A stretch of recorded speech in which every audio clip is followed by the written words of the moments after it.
जय श्री कृष्णा। राधे राधे। दोस्तों, आज हम ज्येष्ठ पूर्णिमा की बहुत ही सुंदर कथा सुनेंगे जो सावित्री और सत्यवान की कथा है, जिसे हम पूर्णिमा के दिन विशेष रूप से अखंड सौभाग्य, पति की लंबी आयु और सुख समृद्धि के लिए सुनते हैं।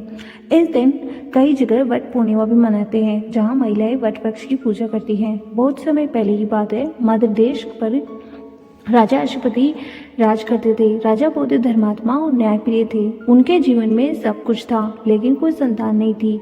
संतान प्राप्ति के लिए राजा अशुपति ने देवी सावित्री की 18 वर्षों तक तपस्या की। राजा की भक्ति से प्रसन्न होकर देवी सावित्री प्रकट हुई। उन्होंने एक तेजस्वी कन्या का वरदान दिया। समय आने पर राजा के घर एक सुंदर कन्या ने जन्म लिया। देवी सावित्री के आशीर्वाद से जन्म लेने के कारण इस कन्या का नाम सावित्री रखा। सावित्री जैसे जैसे बड़ी हुई, उसका रूप और गुण देवताओं के समान निखरने लगा। वह इतनी तेजस्विनी थी कि कोई भी आदमी उसके सामने विवाह का प्रस्ताव रखने का साहस नहीं कर पाता था।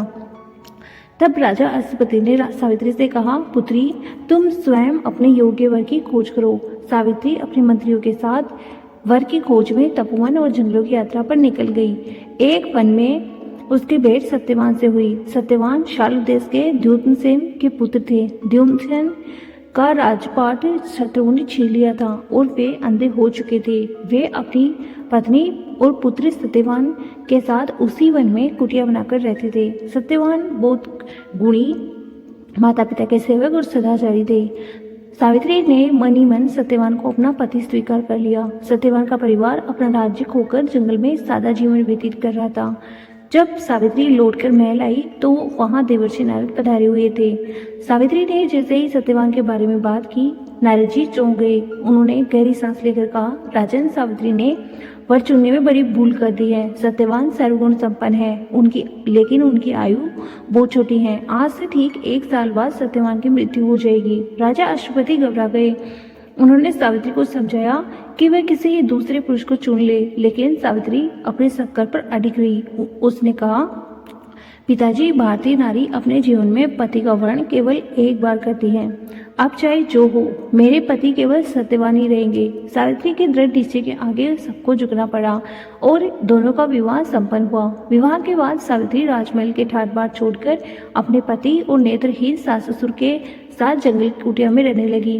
वह पूरी निष्ठा से अपने परिवार की सेवा करती और नारद जी द्वारा बताई गई मृत्यु की तिथि को याद रखते हुए दिन गिनती रहती।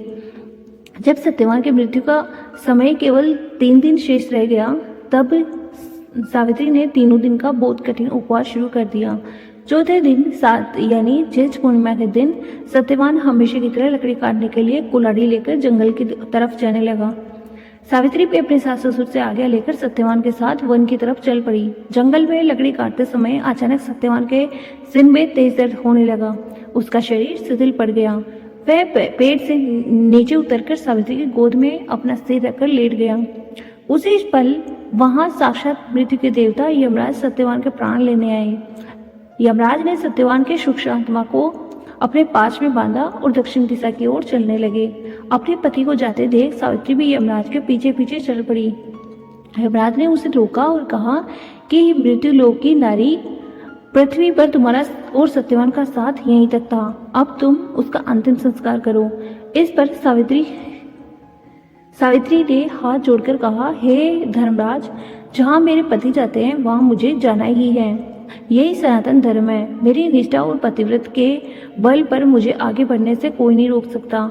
सावित्री के पति व्रत, धर्म, ज्ञान और निष्ठा से प्रभावित होकर यमराज ने उससे कहा, पुत्री, मैं तुम्हारी धर्म निष्ठा से प्रसन्न हूँ। तुम सत्यवान के प्राणों को छोड़कर मुझसे को 3 वरदान मांग लो। सावित्री ने पहले वरदान में अपने सास ससुर की आंखों की रोशनी और उनका स्वास्थ्य मांगा। दूसरे वरदान में उसने अपने ससुर का खोया हुआ राज्य वापस मांगा। यमराज ने तथास्तु कहकर दोनों वरदान दे दिए और उसे पुनः लौट जाने को कहा, लेकिन सावित्री फिर से पीछे चलती रही।